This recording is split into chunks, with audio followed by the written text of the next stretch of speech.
Welcome back, everyone, to another deep dive. And today we're going to be cracking open one of those defining chapters in American history, and that is, of course, the Civil War. Ooh.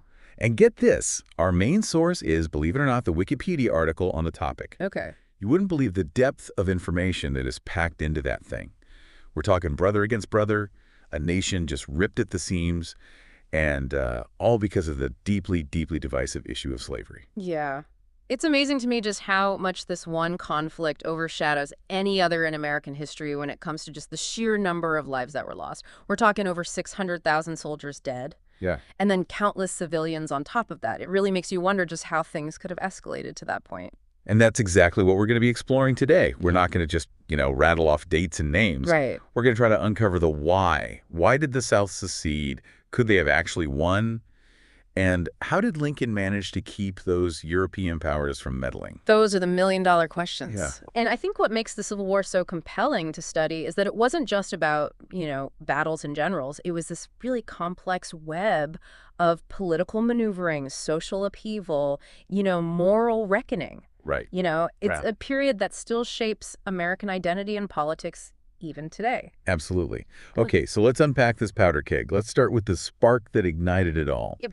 And it all really comes down to, I think, one name, and that is Abraham Lincoln. His election in 1860 sent shockwaves through the South.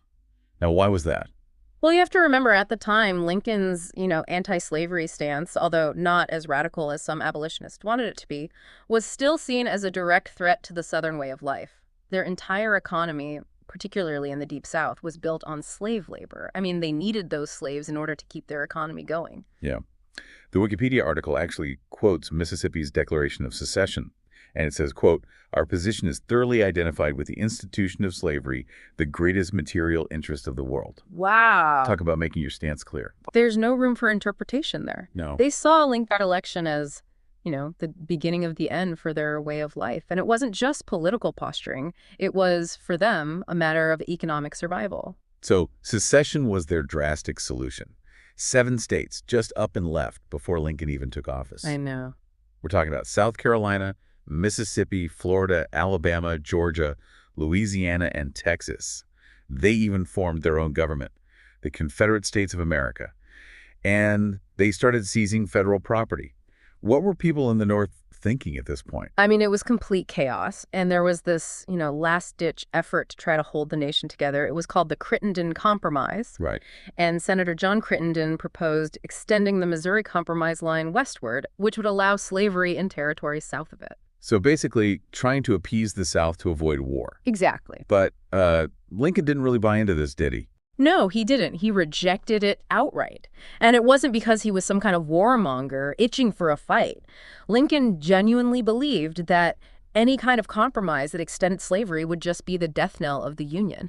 He saw it as a moral evil that could not be allowed to spread, even for the sake of unity. Yeah.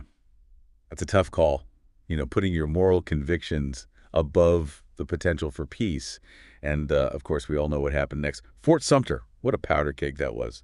A Union fort right in the middle of Confederate-controlled Charleston Harbor. Oh, yeah. Talk about a tinderbox situation. Right. Fort Sumter is the perfect example of how seemingly small events can have these just earth-shattering consequences. Lincoln's decision to simply resupply the fort, purely with food, not weapons, was still seen as an act of aggression by the Confederacy. Yeah, I can see why. It's like poking a hornet's nest with a stick. Right. What was Lincoln hoping to achieve? It's hard to say for sure. Some historians believe that Lincoln was deliberately trying to provoke a Confederate attack, knowing that it would rally Northern support for the war. But others argue that he was simply trying to uphold federal authority without escalating the conflict. So talk about a high-stakes gamble. Yeah. And it backfired, didn't it? The Confederates bombarded the fort, and while there were no deaths, it marked the official start of the war. It was like a wake-up call for both sides. Right. In the North, you had this wave of patriotic fervor that just swept the nation, fueling recruitment for the Union Army. And in the South, you had 4 more states, Virginia, Arkansas, Tennessee, and North Carolina, all joining the Confederacy. So now it's 11 states versus the rest of the Union. What a mess. I can't even imagine the tension, the uncertainty that people must have felt at that time. And it wasn't even as clean cut as, 11 versus the rest. Right. The Wikipedia article talks about these border states. These were slave states that actually stayed in the Union. Right. But pro-Confederate sentiment ran really high. Yeah. Places like Missouri, Kentucky, Maryland, talk about a family divide. Hiersley, Maryland. That was a real nail-biter, right? Yeah. Because it practically surrounded Washington, D.C. Absolutely. It was strategically vital for the Union to keep control of Maryland, and Lincoln actually did something pretty controversial to keep control there. He suspended something called habeas corpus. Habeas corpus. Yeah, which is that, that protects you from unlawful detention. And he did this to prevent these pro-Confederate groups from disrupting Union supply lines and, potentially even seizing the Capitol. So wait a minute, suspending a basic legal right. That seems pretty extreme even in wartime. I know. What was the reaction to that? Oh, you can imagine the uproar. There were a lot of legal challenges, and even Chief Justice Roger Taney argued that only Congress had the power to suspend habeas corpus. Wow. But Lincoln, he was facing the potential collapse of the Union. He felt like he had no other choice. It just highlights the incredible pressure he was under. Yeah. And speaking of pressure, this is where things get really interesting. The war itself. Wikipedia breaks it down into different theaters of operation. And we'll start with the Eastern Theater, where these two titans clashed, McClellan and Lee. Oh, yeah. The Eastern Theater was full of symbolism. A lot of battles fought close to both capitals. Right. And the clash between McClellan and Lee, it wasn't just about military strategy. It was a clash of personalities. Yeah, it was. On one side, you had McClellan, who was, brilliant, but he was very cautious, maybe overly cautious. Right. Like, he was very meticulous in his planning, but hesitated to really commit his forces fully. Yeah. Which, drove Lincoln crazy. So all brains, no action. Kind of. Yeah. Yeah. What about Lee? He seems to have this just, legendary status as a general. Yeah. Lee was the opposite of McClellan. Very audacious, willing to take risks, a master tactician, Right. and a really charismatic leader who inspired his troops. Think of him as, a brilliant chess player. Okay. Always thinking several moves ahead. That sounds like a recipe for some very intense battles. Oh, yeah. And looking at the Wikipedia article, there are a lot of them in the Eastern Theater. First Bull Run, 7 Days Battles, Antietam, Fredericksburg, Chancellorsville. The list goes on and on. It's a long list. It is a long list. Yeah. Were these big decisive battles, or were they more like a series of just skirmishes? No, they were brutal, bloody engagements. Yeah. With casualties far exceeding anything seen in previous American wars. And each one of these battles had a really significant impact on the course of the war. But none of them could be called truly decisive, at least not early on, except maybe one. And that would be Gettysburg. Gettysburg. Yeah. That name is practically synonymous with the Civil War. Even if you don't know any of the details, you know that it was a huge deal. Oh, yeah. Gettysburg was definitely a turning point. A 3-day bloodbath that resulted in over 50,000 casualties. Oh, my gosh. Yeah. It was Lee's big gamble to invade the North, and it just backfired, spectacularly. And it really shattered the Confederacy's hopes of achieving a decisive victory and maybe gaining, international recognition. Wow. So that's a lot to unpack just from the Eastern Theater. Yeah. But we can't forget about the Western Theater. Yeah. And the Wikipedia article does mention that it was absolutely crucial for control of the Mississippi River. And this is where Ulysses S. Grant enters the picture. Now, what made him stand out? What was so special about him? He seems to have this reputation as just a tenacious, no-nonsense kind of leader. Yeah. What was it about him that made him so successful in the West? Well, Grant just had this incredible determination, this relentless drive, and that actually earned him the nickname Unconditional Surrender Grant. After his early victories at Fort Henry and Fort Donelson. Right. He was a master of logistics and just really had a good sense of strategy and was able to see the bigger picture and adapt to these, changing circumstances. Yeah. That unconditional surrender nickname is pretty telling. It doesn't sound like he was much for compromise. No, not really. And his biggest victory in the West was the Siege of Vicksburg. Yeah, exactly. Vicksburg was just a strategic masterpiece. It was this really long and grueling campaign, Yeah. But it culminated in a Confederate surrender, and it gave the Union complete control of the Mississippi River. It was a turning point in the West, just like Gettysburg was in the East. So now the Confederacy is effectively split in two.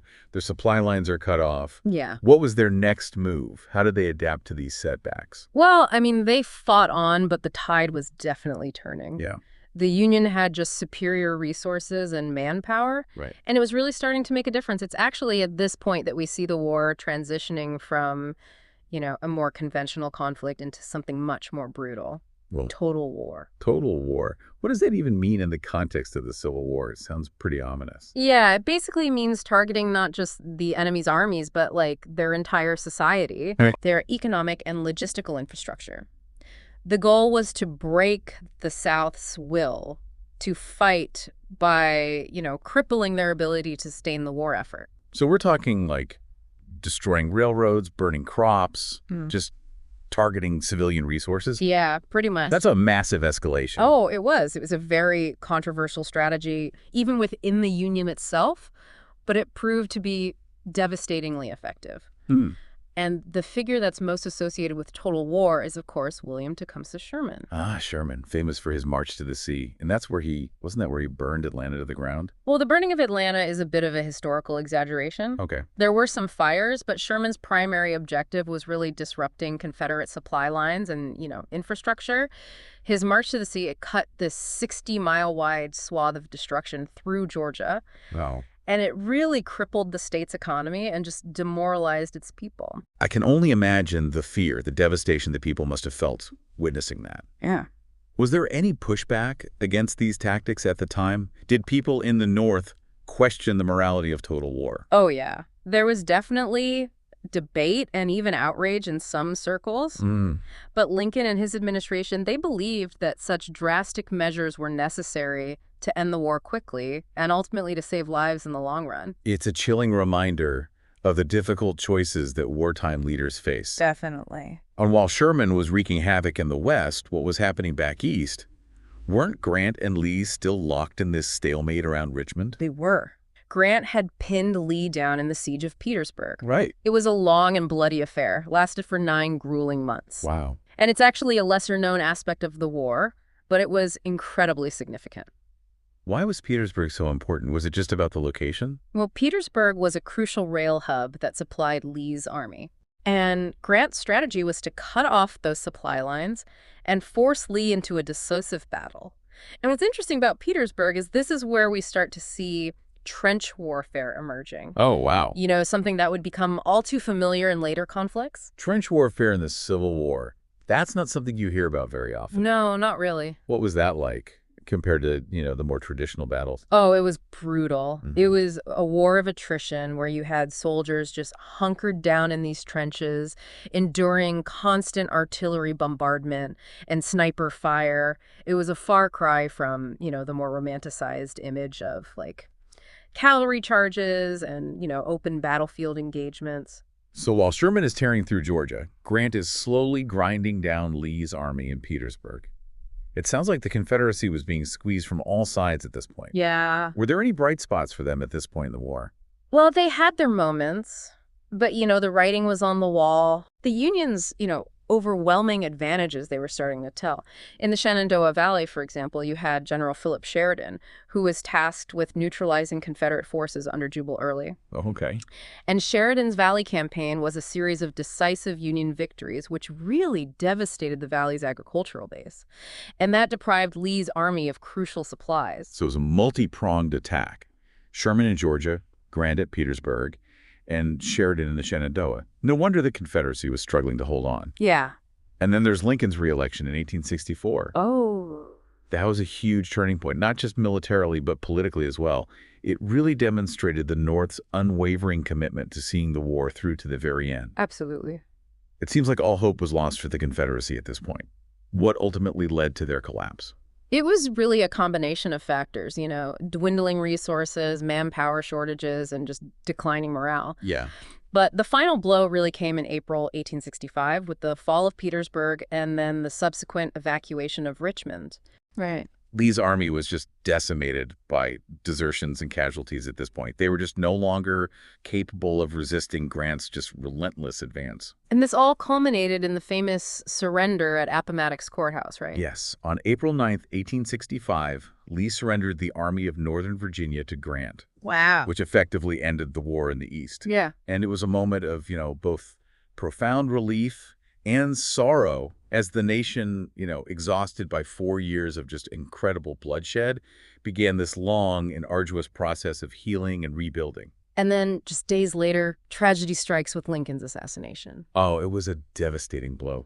Lincoln had guided the country through its darkest hour, and his vision for a reunited and reconciled America was just tragically cut short, and his death cast a long shadow over the nation and really made the challenges of Reconstruction even more daunting. I can't even imagine the sense of shock and grief that people must have felt at that time. The war was over, but the wounds were still so raw. What were the immediate challenges facing the nation as it entered this kind of, new era? Well, Reconstruction was a very complex and turbulent period. The South was in ruins, their economy was shattered, the social fabric was just torn apart. Millions of formerly enslaved people were now free, but their future was very uncertain. And the nation had to grapple with some very fundamental questions. Like what? Like, how would the South be reintegrated into the Union? What rights and protections would be afforded to these freedmen? And how would the wounds of war ever be healed? It sounds like just a monumental task, full of, both hope and uncertainty. Oh, it was. It was a time of great social and political upheaval. There were successes and setbacks along the way, but amidst all the turmoil, there were these, glimmers of progress. Like the passage of the 13th, 14th, and 15th Amendments. Yes. Which abolished slavery, guaranteed equal protection under the law, and granted voting rights to African-American men. These were monumental achievements. They were. They were landmark achievements that really enshrined the principles of freedom and equality in the Constitution. But their full implementation would take decades of struggle and sacrifice. And, the legacy of slavery and just the deep racial divisions that fueled the war, they continued to cast a very long shadow over American society. Yeah. It's incredible to think about the sheer scope of the Civil War, the scale of the battles, and the profound impact it had on just the course of American history. Oh, yeah. It's more than just a collection of dates and names. It's a story that continues to resonate with us even today. Definitely. The Wikipedia article even mentions something called the lost cause myth. What is that? And how did it shape perceptions of the war, especially in the South? Well, the lost cause myth really emerged in the decades following the war as a way for white Southerners to, grapple with defeat and preserve a sense of Southern identity. Okay. It kind of romanticized the Confederacy, Right. portraying it as this noble but doomed effort to defend states' rights and, a cherished way of life. So it's a way of downplaying or even erasing the central role of slavery in the South's secession. Exactly. The lost cause myth minimizes or even denies the brutality of slavery and portrays Confederate leaders as, heroic figures fighting against these overwhelming odds for a just cause. It sounds like a way to cope with the trauma of defeat and maintain a sense of pride in the face of, such devastating loss. Right. Yeah. And it's really important to understand how this myth, spread through literature and memorials and public education, how it really shaped the South's collective memory of the war. And it influenced race relations for, generations. And it sounds like it's an issue that's still being debated and grappled with even today, especially with the ongoing controversies surrounding Confederate monuments and symbols. How do we reconcile these conflicting narratives? Well, that's the challenge we face as a nation, right? Yeah. How do we acknowledge the complexities of our past? How do we confront these uncomfortable truths? And how do we engage in an honest and respectful dialogue about the legacy of the Civil War? And it's a conversation that requires empathy and understanding and a willingness to challenge our own assumptions. It's a reminder that the Civil War, though it was fought over 150 years ago, it still continues to shape our understanding of the past and our debates about the present. It does. It's a legacy we can't escape, and perhaps we shouldn't try to. Yeah, it really makes you think, how these events from so long ago can still have such a powerful impact on us today. And, in all the chaos and the grand narratives, it's easy to forget about the individual stories, the human cost. The Wikipedia article actually does a really good job of bringing that to light, Particularly when it talks about, like, the prisoner of war Uh, experiences. Like, wow. It's heartbreaking, some of those stories. Yeah. Places like Andersonville, where the conditions were just deplorable. Thousands of Union soldiers died there, Yeah. and not from battle wounds, but from disease, starvation, exposure. Yeah. It's just a stark reminder of the brutal reality of war. Yeah. And, on both sides. It really makes you realize that the impact of war extends far beyond the battlefields. Absolutely. And thinking about the impact on society, we can't overlook, the incredible role that women played during the Civil War. I mean, they weren't just, waiting at home. They were actively involved. Yeah. As spies, nurses, smugglers. Mm-hmm. Some even disguised themselves as men to fight. It's amazing, some of those stories. Really is. It speaks to their bravery, their determination to be a part of something so much bigger than themselves. Yeah. Even when society was trying to, limit their roles. Right. And it challenges kind of, our assumptions about the past, doesn't it? It really does. And speaking of challenging assumptions, the Civil War was also a time of some remarkable technological advancement. I mean, we're talking ironclad warships, the telegraph, mass-produced weapons. Yeah. It's almost like a preview of, like, the wars to come. Yeah, you could say that the Civil War was kind of a testing ground for modern warfare, It foreshadowed these industrialized conflicts of the 20th century. And sadly, all that progress came at a pretty horrifying price. Over 600,000 soldiers dead. It's hard to even fathom. It's a staggering number. Yeah. It really puts into perspective, I think, the lasting consequences of division and conflict. It does. It makes you think about the individual stories behind that number. Yeah. The families that were torn apart, the dreams that were shattered. It's a reminder that history isn't just about, dates and battles. It's about real people who lived and loved and suffered. Absolutely. So as we wrap up this deep dive, what's the key takeaway, you think, for our listener? What has this exploration of the Civil War revealed to you? Have you uncovered any surprising facts? Or maybe challenge some of your own assumptions about this period? I think, the most important thing to remember is that the Civil War, despite being, this really pivotal chapter in American history, it's not a closed book. It's a living narrative. It's constantly being reinterpreted and reshaped as we uncover new evidence and we consider new perspectives. And it's a narrative that still speaks to us today, I think. It does. Challenging us to confront these really difficult truths about our past. And to engage in this meaningful dialogue about the issues that continue to shape our present, the echoes of the Civil War. They can be heard in our debates about race, about equality, and about the very meaning of America itself. That's the power of history, isn't it? Yeah. It has the ability to, inform our present, to spark debate, and to, inspire us to build a better future. Well said.